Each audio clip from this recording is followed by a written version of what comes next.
Okay. See.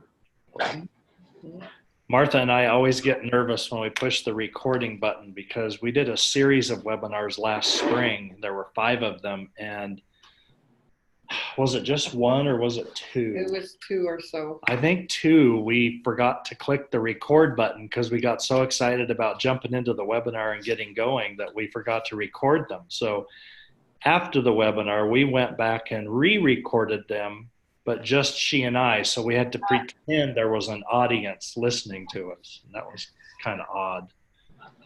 But welcome today to the first webinar.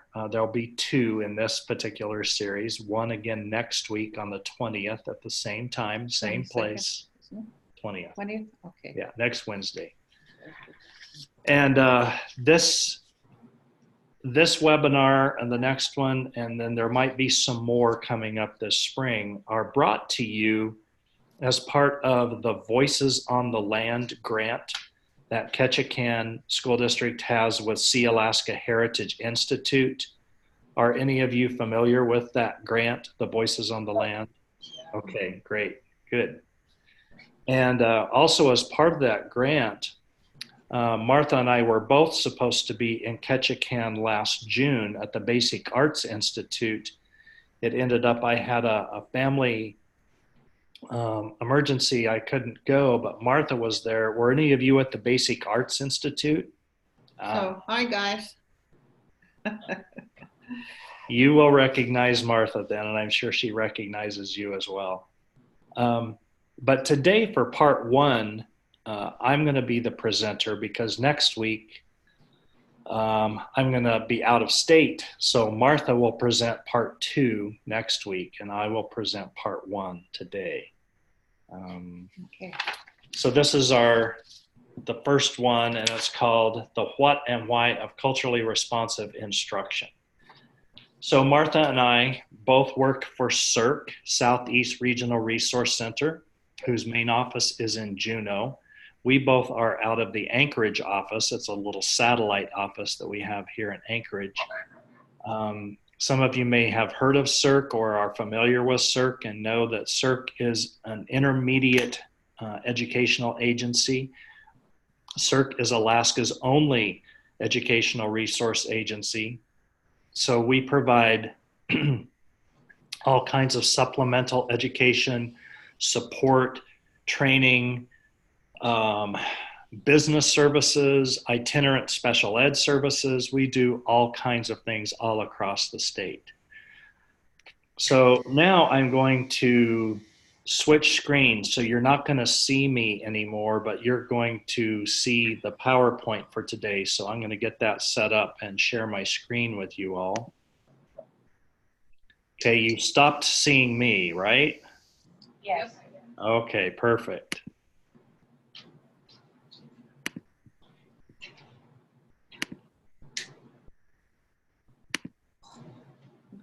Okay, and now you should see my PowerPoints. Do you see that? Yep. Okay, great, good.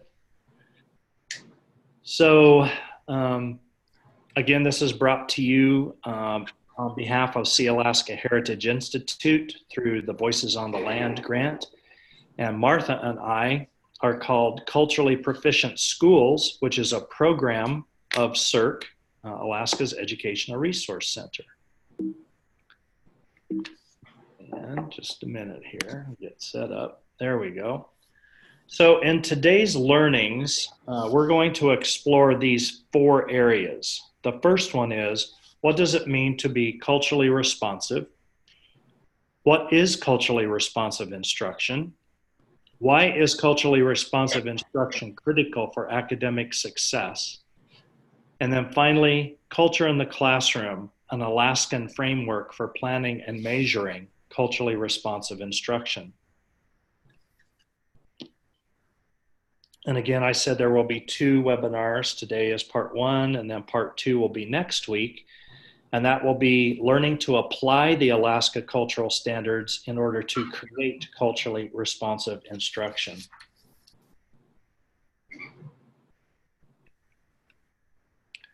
So what does it mean to be culturally responsive? So what does that mean? Well, the first thing to recognize is that cultural responsiveness is the ability to learn from and relate respectfully with people of your own culture as well as those from other cultures. It includes adjusting your own and your organization's behaviors based on what you learn. Cultural responsiveness is not something you master once and then forget about it. Cultural responsiveness is not about trying to change others to be more like you. It is about cultivating an open attitude and new skills in yourself. Cultural responsiveness includes and involves exploring and honoring your own culture, while at the same time learning about and honoring other people's cultures. And since you guys are a core knowledge school, this slide looks very much like a classroom that I've seen before in Colorado of a core knowledge school. Does that look familiar to you too? Yeah. So what is culturally responsive instruction?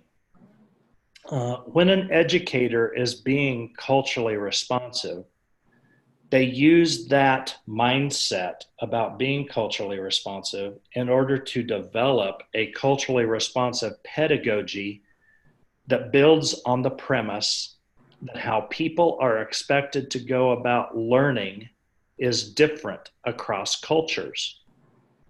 Cultural differences present challenges and opportunities for teachers. And in order to maximize learning opportunities for your students, teachers yourselves must gain knowledge of the cultures that are represented in your classrooms, and then translate that knowledge into instructional practices that match that. And webinar 2 will explore that in more depth. So are there any questions so far? Anyone want to make a comment or a question? Okay.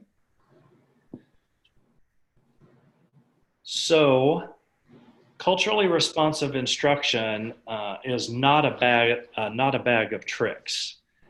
However, it is an approach for teaching and learning that builds on the cultural knowledge, prior experiences, frames of reference, and the performance of style of ethnically diverse students to make learning encounters more relevant and effective for them. Now, one of the things that I just want to point out to you is, and we don't have the time today to explore this in more depth, but it is something that we do when we come and work with schools and districts over a longer period of time, not just a one-shot webinar like this. But what I'm referring to is the fact that we explore with you just what is the meaning of culture. What does culture mean? And the reason I'm bringing it up now is because this particular slide actually mentions ethnically diverse. But that is just one piece of culture and the culture of students in your classroom. Culture is much bigger than that. It's much broader. Culture includes things like disabilities. Culture can include gender orientation. Culture can include economically disadvantaged. Culture can include foster children. Culture is the worldview that student brings to you. And so if you look at these bullet points here, in some of those examples I just mentioned, there would be particular knowledge, experience, and frames of reference that those students would come to you with if they were economically disadvantaged or if they were disabled. So think of that in those terms, please, when we're thinking of culturally responsive today. It's bigger than and more than just ethnically diverse students. So, why is culturally responsive instruction critical for academic success? Well, as educators, we are all committed to ensuring that all children can learn and achieve to the best of their ability. And there's often misunderstandings about the role of culture in behavior, communication, and learning that leads to assumptions about the abilities of the children to be successful in school. So when you develop an awareness and understanding of the role of culture in the classroom and develop an awareness and understanding of the different values and behaviors that accompany those cultures, it can help you remove unintentional barriers getting in the way of a child's success. Every person has a culture. From birth, we are socialized into a cultural group by our parents, by our families, by our communities, by our experiences.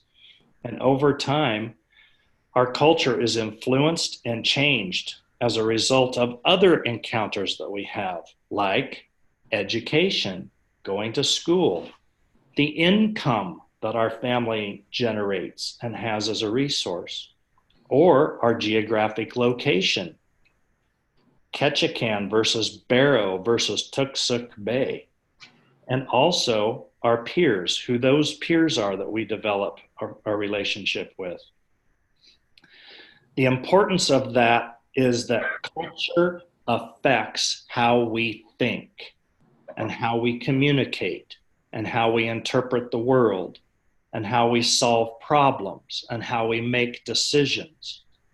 Culture is the central component of both teaching and learning. And teachers understand that interventions have to reflect a children's linguistic and cultural backgrounds so that they select interventions that have been designed specifically for the group they're working with. Or, in the absence of a research base, they will select interventions for which there is reasonable evidence that that intervention will work with that particular group. They don't assume that what works for one group will work for another. We also did a webinar a couple weeks ago or 3 weeks ago for the Juneau School District, and it was on a strategy. It was on an intervention called the question formulation technique, or the QFT. Just as an example, that's also something we do. So if you're interested in something like that in the future, contact us and we can help you with some of those new learnings. So why is culturally responsive intervention important? Well, it's a central tenet of good teaching, and that is that we teach new knowledge and skills by tapping into the student's prior knowledge. That's called cultural capital. So every student comes to your classroom with cultural capital. They already come with cultural knowledge. They already come with experiences. They already come with values and beliefs and a worldview. And that's what they learn in the context of their homes and their families. And that's part of their prior knowledge. The more they know about a topic, the more they can relate that topic to their own background experiences. Just as I know with you guys being a core knowledge school, a lot of times you are instructing knowledge that is very unfamiliar to the group of students that you are teaching. And so you have to think about ways to connect that new knowledge to something that would be relatable to the students and what they're bringing into your classroom. And when you do this, it makes their ability to acquire the new knowledge easier and faster, and they're better able to do that. So there's 3 quick examples. Language. Language is an important part of our culture. So when you're working with English language learners, you have to incorporate, and I heard you talking about this prior to the webinar, like with the 3rd grade classroom and saying their hellos, you incorporate their native language and English as a second language instruction into your interventions. So even when teachers, even if you're not bilingual, you look for ways to support children's native language development by encouraging rather than discouraging them from using their native language in the classroom and on the playground with other bilingual peers. Teachers also provide English as a second language instruction so that it increases the likelihood that children will understand the instruction. So understanding instruction is central to acquiring new knowledge and skills. So culturally responsive instruction is also linguistically appropriate. And from the standpoint of culture, because teachers understand their own culture, they also recognize cultural differences, and they understand that children's behaviors will vary. And those variations could be a reflection of their cultural differences. Many times when teachers see a student behaving differently, they assume they're misbehaving, when in fact, it could be just a reflection of a particular value or belief of the culture they're coming from. So when you start understanding those kinds of things, it helps you avoid labeling their behavior as inappropriate, when in reality, it is appropriate given the student's cultural context. The teacher you might need to teach a student a new way of behaving, but you'll do that without communicating to the student that your way is better and the way that they do it in their home or their community is not as good. So what you really try to stress is to provide opportunities for students to understand that different contexts have different norms and different expectations for behaviors. And that context might call for a behavior that is different than the one they're normally used to using, but their ability to adapt the behavior to the context is going to be very critically important to their academic success and social success. Now, I just dumped a lot on you. Do you have any questions or thoughts or reactions?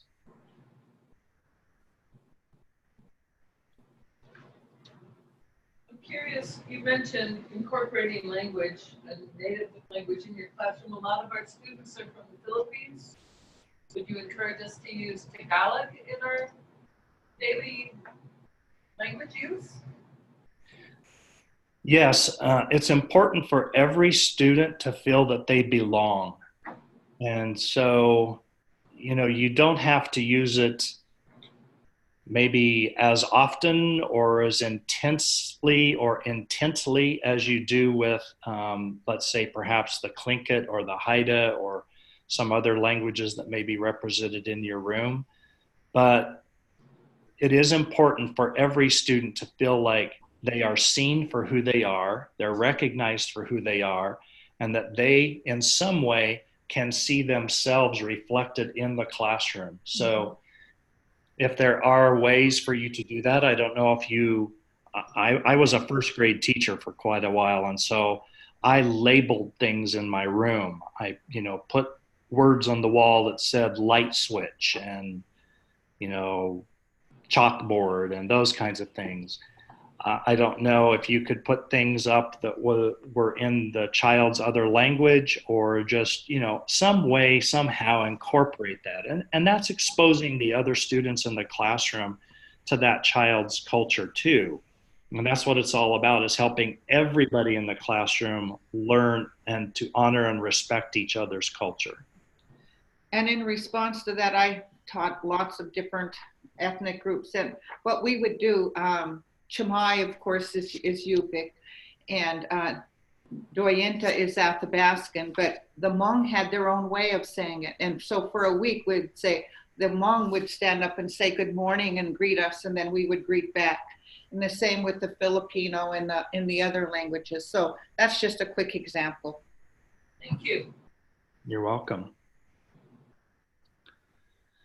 So culturally responsive instruction also supports rigorous cognitive development. And so to get to really the main part of what we want to show you today, I want to get us to the Alaska Cultural Standards.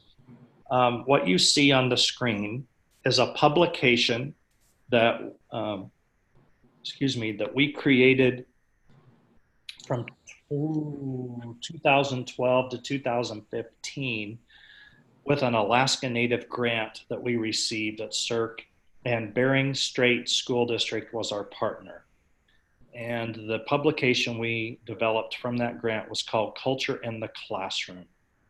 And it has now been adopted by the Alaska Department of Education. It is a framework for teachers and for school leaders, but it's for planning culturally responsive instruction and also measuring an educator's effectiveness in using the standards to achieve desired outcomes for students. So this is a publication that has a dual purpose. For teachers, it's a guide, a framework that helps you plan culturally responsive instruction. For leaders, it is a framework by which they can measure your effectiveness in helping get to the desired outcomes for students. So it can be used for teacher evaluation as well. And this book is available on Amazon.com. I think it's actually in Amazon Prime, so it doesn't cost anything to ship. And it's $10.95 if you want to purchase it there. So now we're going to get into that publication and show you what's inside it.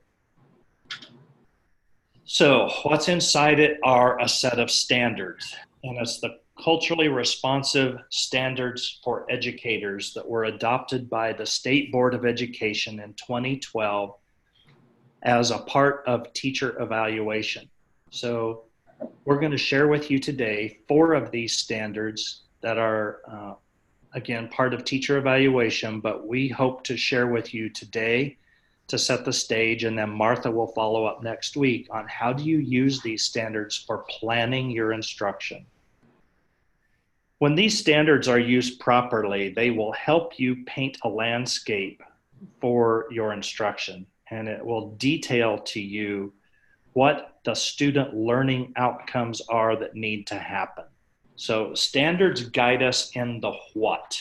These are the what we are to do as culturally responsive teachers using culturally responsive instruction. So here you see the, I can't remember what page it is in the Culture in the Classroom book, but it's up near the front. I think it's like page 5 in the book. And across, go ahead, did you have a question? No. Okay, so across the top in the colored bars, you see there are 4 cultural standards.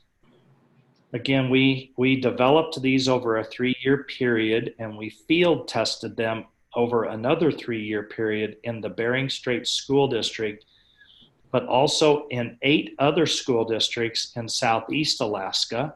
Unfortunately, Ketchikan was not one of those, but we did field test these in 8 other school districts in Southeast, and also in Kodiak Island Borough School District. I want to clarify just really quickly. The 4 standards across the top were actually developed in 1998, and they were adopted for teacher evaluation in 2012. What we created are the indicators and stuff below each one. Right, so thank you. So teachers would know how to meet that standard. Yeah, thank you, Martha. So the 4 standards, she's right, were created by the Alaska Rural Systemic Initiative in 1998 by Ray Barnhart and others out of the University of Alaska in Fairbanks. And so what is beneath each of them are the 16 indicators that we created that were measurable and or observable as part of teacher evaluation and for your planning. So the publication that this is in is called Culture in the Classroom. It emphasizes a strong connection between what students experience in school and their lives out of school by providing in-depth experiential learning in real-world contexts. which provides an equitable learning opportunity for all students. The results from our work demonstrated the validity and reliability of this framework in creating culturally responsive instruction. For example, in Bering Strait, after this was developed and field tested, graduation rates increased 17% over the 3-year period, and school attendance also increased. And it must be noted that Bering Strait School District during that 3-year period had the highest graduation rate improvement than any school district in the state of Alaska. On this slide, I showed you 4 standards. You can see they are standard A, standard B, standard D, and E. So you can see that standard C is missing. Here is Alaska Cultural Standard C. And the reason it's not included on the first slide is because the State Board of Education, when they adopted these, removed it from being mandated because Standard C is all about community involvement and the connection that the teacher makes with the community that they're in. And it was advised to them that since this happens most of the time outside of the classroom, outside of instructional time, that it cannot be observed in the school setting, and therefore the department did not include it as a part of a teacher's evaluation. However, in the last 4 years that Martha and I have been doing this work around the state, there are several school districts who have said, we are going to include it in teacher evaluation, and they have taken the standard and created their own indicators for the standard that do happen in the classroom and can be observed. But I just wanted to point that out. So now we're going to go into each of the standards and let you get a very quick 30,000 foot overview of what each of these standards is about. And I have on my watch here that we have about 15 minutes left. So I think we're able to get through this. The first one, Standard A, is about, and we just kind of coined these phrases when we were developing this framework because we wanted people to try to have a quick, brief phrase that they could recall that helped them understand what the 4 standards were about. So our first one is called Connections to Students. So Standard A is all about how do you connect the content that you're responsible for teaching. So you guys are responsible for teaching core knowledge content and also the Alaska standards for students. That's what you're responsible for. How do you connect that to them?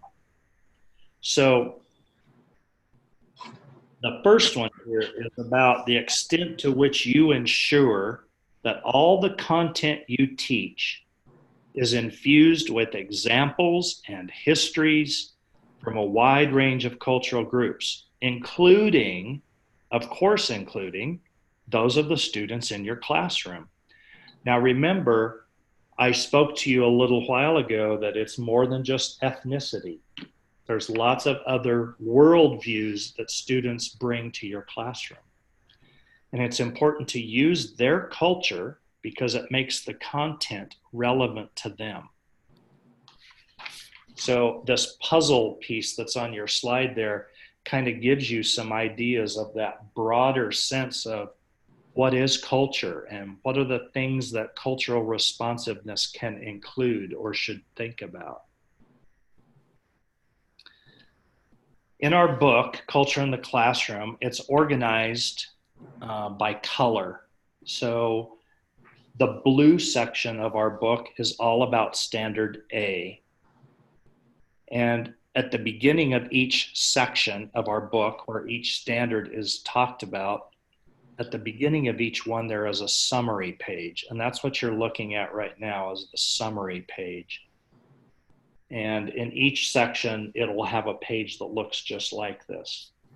So what you see at the very, very top in the dark blue is the standard itself. So it says culturally responsive educators incorporate local ways of knowing and teaching in their work. Then we developed a description of that standard. We felt that it is important for everyone to have a common definition of what that means, what it's talking about. And then below that, you'll see a section that says focus statement. And the focus statement is just simply this. It's restating the standard, but restating it in layman's language. So it's trying to be more clarifying about what the standard said. And if you look at the standard, it talks about incorporating local ways of knowing and teaching. The cultural consultants that we hired, that we contracted with to work with us when we were developing this, all felt that that phrase would be a phrase that if you just shared that like it was across the state, you would have 1,000 different definitions of what that meant. So in the focus statement, we restated local ways of knowing and teaching to mean this, that it means you're using the students' cultural traditions, their customs, their values, and their practices in your teaching. So it's getting to know who your students are and what those cultural worldviews are that they hold. And then when you're teaching new content, you use those values and beliefs as connections. So you're connecting your content to who those students are. And then the desired outcome is the answer to the question, why? Well, why should we incorporate local ways of knowing and teaching in our work? Well, why is the desired outcome? And it says educators are guided by their knowledge of students' background and heritage when making decisions about what strategies and practices you're going to use in your teaching. Then below the desired outcome and focus statement, you'll see that there are indicators, and there are 6 of them. The C, and there's CA1, CA2, CA3. The C just means cultural. A is standard A, and then the 1, 2, 3, 4, 5, 6 stands for the 6 indicators. So we developed a set of indicators that go with this standard that help define it, that helps describe what are the activities that I'm going to be involved in as I break this standard down to figure out how it is I'm going to do it. So in each of our standards, we have indicators that talk about how you're going to plan. How are you going to plan your lessons to incorporate students' background and practices into the teaching of your content? The second one is, how are you going to integrate it into interacting with your new content? So how are you going to integrate what you've learned about your students into the new content when you teach it? How are you going to use what you've learned about students' customs and values when you design your classroom environment? Are they going to see an environment in the classroom that they can see themselves reflected in that? How are you going to use that knowledge you've learned about them to engage them in their learning? And then finally, the last 2 indicators are more professional indicators. One talks about how you're going to step back from your instruction when you're through teaching a lesson or a unit, and you're going to reflect on that. Reflect on the effectiveness of how you just applied your knowledge of your students with that content you were teaching. And I know this is something that teachers, in my experience, as a teacher and as a leader, always heard from teachers, we don't have enough time for 2 things. One is we don't have enough time to adequately plan, and we don't have enough time to adequately reflect on our teaching so that we are continuously improving our efforts as teachers. And then finally, the last indicator is that you will seek guidance. You know, we don't expect everyone in the room here to be experts in all of the cultures that are represented in the students in your classroom. You can't be. So how will you seek guidance? How will you seek input? How will you seek knowledge from people in your community, elders in your community, about what the students' traditions, customs, values, and practices are? So this just talks about, that's another way of getting at that. You'll notice too that three of the indicators have gold stars. That means that those indicators with gold stars are indicators that can be observed in the classroom during instruction. Those can actually be seen. If they don't have a gold star, it means they can be measured, but they can't be observed during instruction.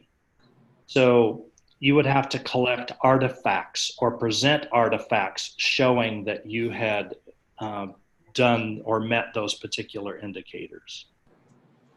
And then on the right-hand side, we just have reflection questions, which are questions you can ask yourself. It's also questions that the principal could ask you if they were trying to have conversation with you about how you were measuring or doing these particular indicators in the classroom. And then we're showing you on this page, another page in the blue section around Standard A, and it's just an example of one of the indicators. So This is CA2. on this page, you'll notice CA2. Well, then on this page of the book, we actually have a whole page dedicated to CA2. So this one indicator has its own page. Every indicator has its own page in the book. And much like what I showed you on the first slide, every indicator has its own desired outcome. And remember, the desired outcome answers the question, why? Why would I integrate and connect traditions, customs, values, and practices of the students when interacting with new content? Well, the answer is the desired outcome. Why? Because I want students to make connections between their cultural background and new content. That's what engages and motivates students, is they can make those connections. So this was an observable indicator because it has a gold star at the top.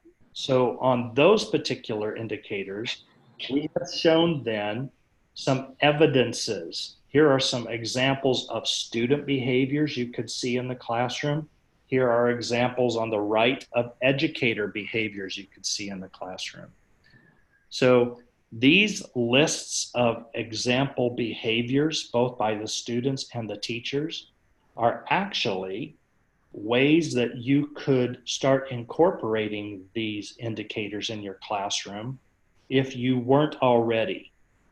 So it's a great place to look kind of at the center of these pages where the example behaviors are, because they give you ideas about some strategies or practices that you might want to think about doing. And then at the bottom of the page of every indicator, there is a rating scale. And the rating scale is based on the 4-level rating scale of the state of Alaska. And then below each box is a description of that particular rating. And I just want to say that this is not a generic rating scale, that every single one of the 16 indicators that we have created has its own definitive rating scale. So it's not generic, it fits with every single one. And I'd like to add too that when somebody comes in to observe you for evaluation, evaluating your teaching, they're not really looking at you. You use those example educator evidences to plan your lessons. And then you see if you're getting the desired effect on the student behaviors.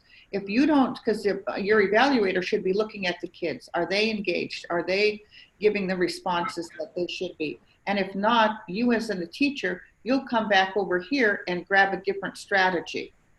Because you can have the best lesson in the world, but unless the kids are engaged, they aren't getting it. Right. So the focus is always on the students. The proof of the pudding as to whether or not you're doing well in this particular indicator is, like Martha said, it's looking at the student behaviors. Are those behaviors being exhibited in your classroom? If they are, and you can see them, then you are proficient or exemplary Right. in the instruction of this particular indicator.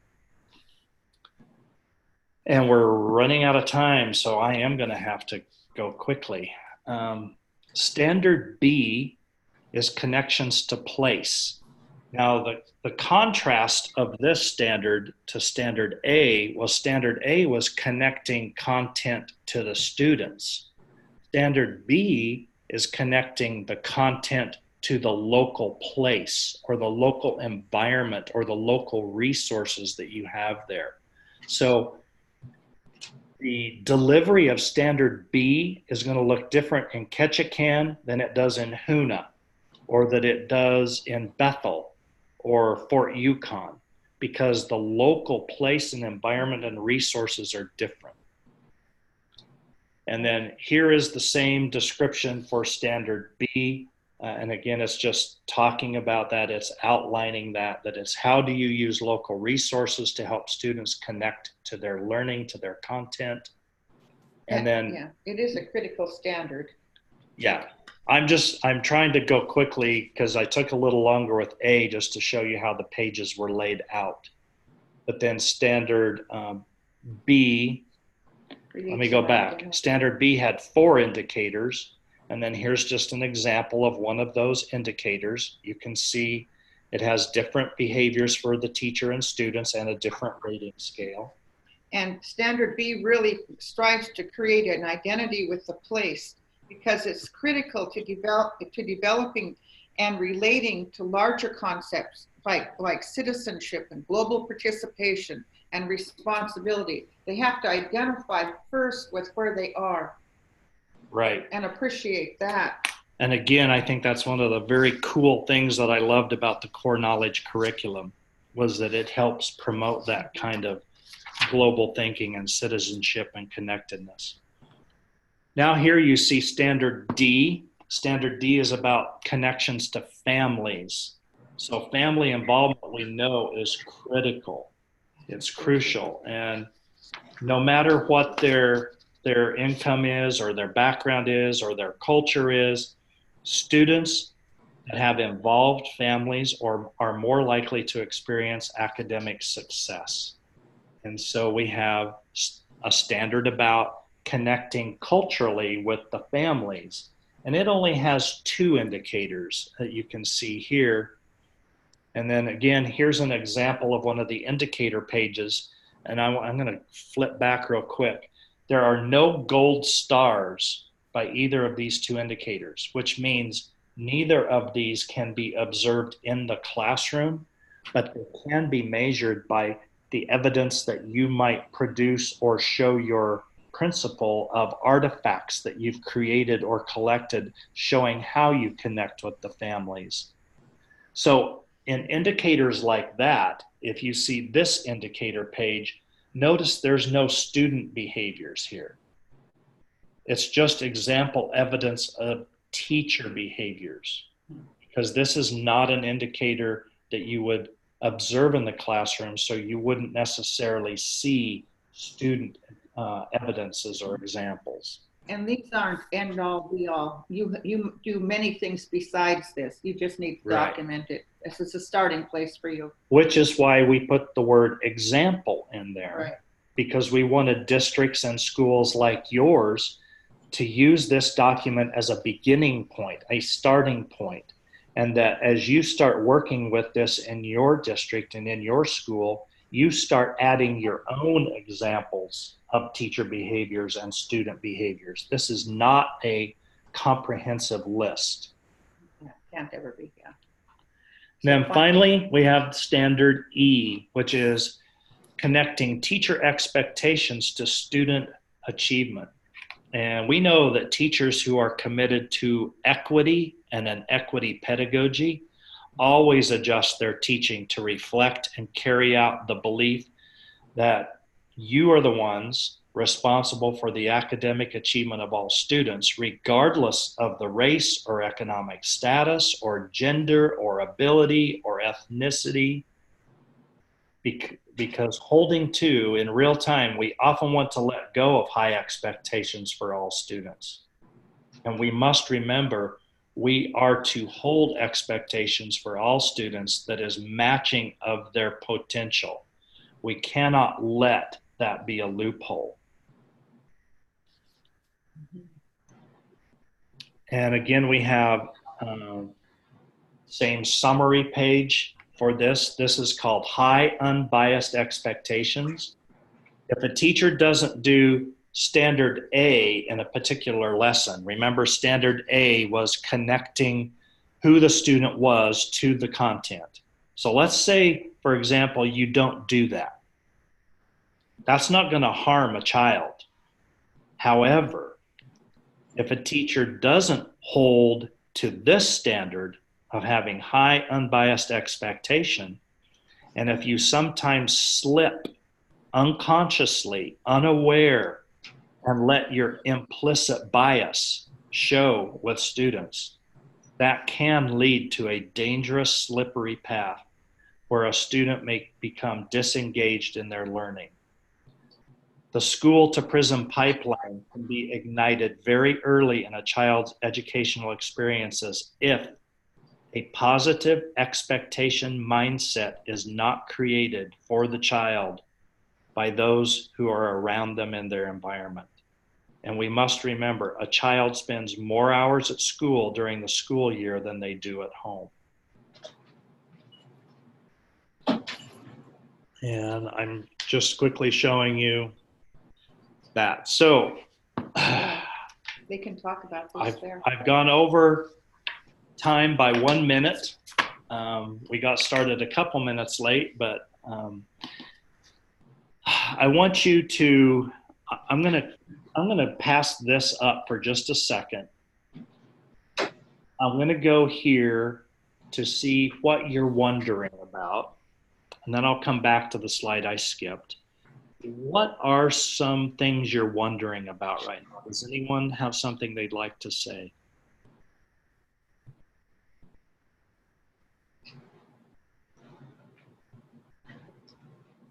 We're a real quiet group. That's okay. You're wondering. Was any of this new information to you? New things to consider? I enjoyed the fact that you didn't limit culture to your ethnicity, and that culture includes disabilities, where you grew up, the things that happened at home, socioeconomic economic status, and those things, because I truly believe culture is more than just your race or ethnicity. It truly is. It truly is. Thank you. And it's funny that as Martha and I go around the state doing this, and when you say culture, and this is not a criticism, it's just a fact. When you say culture or cultural responsiveness, not everyone, that's an overstatement. Generally, people default to ethnicity and race. And it is, like you say, it's much, much, much more than that. And truthfully, if you walk into a conference room and there's a bunch of different ethnic groups sitting there, you scan the room and you join the one that looks like you. Mm-hmm. So you have to wonder why we do that. So next week, Martha will talk to you about applying these in your planning process. So when you're planning culturally responsive instruction to create those lessons and those units, how do you use this book culture in the classroom to help you do that? How do you use the examples of student behaviors and teacher behaviors as ways to build on, to think about? So I just want to thank you for your willingness to engage with us, your commitment to each other, to your students, to your families, to your communities. And before I leave, here are different ways you can follow us If you're a social media guru, you can choose any of those ways to follow us. We're going to leave you because we're going to stop the recording, but I would like, so we'll stop the recording and we won't get to hear this, but that's okay. I think this is a discussion you all can start to have with each other.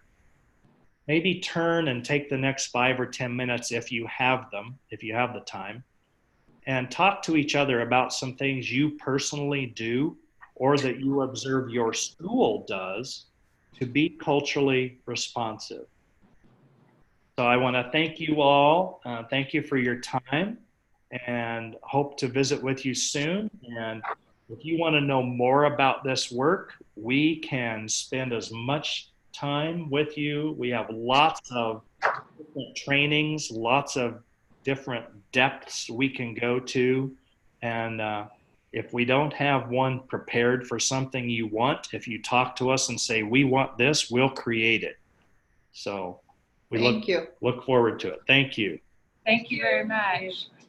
Bye. Bye.